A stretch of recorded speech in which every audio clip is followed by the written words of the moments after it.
Direttore, come sta proseguendo la campagna vaccinale? Quali saranno le prossime novità a partire da questa settimana? Adesso sta andando bene, oggi vaccineremo 5-6 mila persone, dalla prossima settimana inizieremo a fare 9 mila persone, che è il target al giorno che ci ha dato la Regione per 7 giorni, apriremo 11 sedi vaccinali, per cui il volume che porteremo avanti è elevato, in modo tale da arrivare entro giugno a vaccinare almeno per una prima volta tutti i trevigiani. Nella giornata di ieri ci sono state varie defezioni, come avete letto questo fenomeno e come gestirete queste persone che hanno disdetto i propri appuntamenti?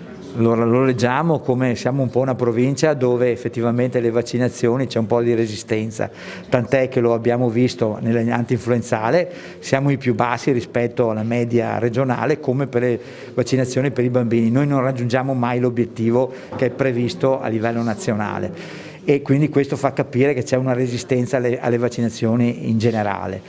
Per quanto riguarda quelli che non sono arrivati, li gestiremo ovviamente, se avremo altre, come dire, défaillance, sicuramente con delle liste alternative, delle persone che verranno chiamate velocemente se serve, e questi che non sono venuti andranno in coda ovviamente, perché dobbiamo fare prima le persone fragili. In queste liste alternative quali saranno le categorie con maggiore priorità?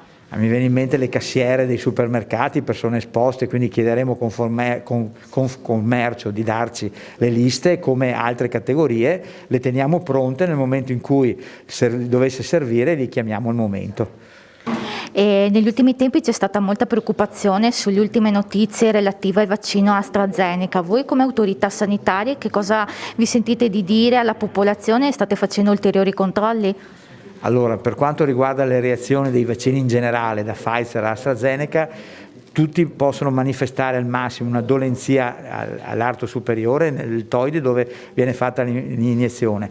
La febbre è normale nella prima giornata, può esserci, ma nessun altro tipo di reazione, come tutti i vaccini sostanzialmente. Per cui non c'è nessun problema, AstraZeneca va fatto perché è imperativo, è importante vaccinare e mettere in sicurezza la popolazione dal Covid. La Regione ha chiuso un accordo la settimana venerdì, quindi noi faremo questa settimana un comitato aziendale e quindi porteremo avanti questo accordo. Abbiamo al nostro fianco i medici di famiglia che sono una potenza di fuoco importante, per cui anche da questa settimana inizieremo a dare i vaccini ai medici di famiglia per poter vaccinare i loro assistiti. E per le industrie? Per le industrie sentiremo appunto in settimana il direttore di un'industria di Treviso, il dottor Milan, col quale appunto andremo a fare uno specchietto per capire quali sono le industrie che hanno il medico competente, e a questi noi daremo il vaccino.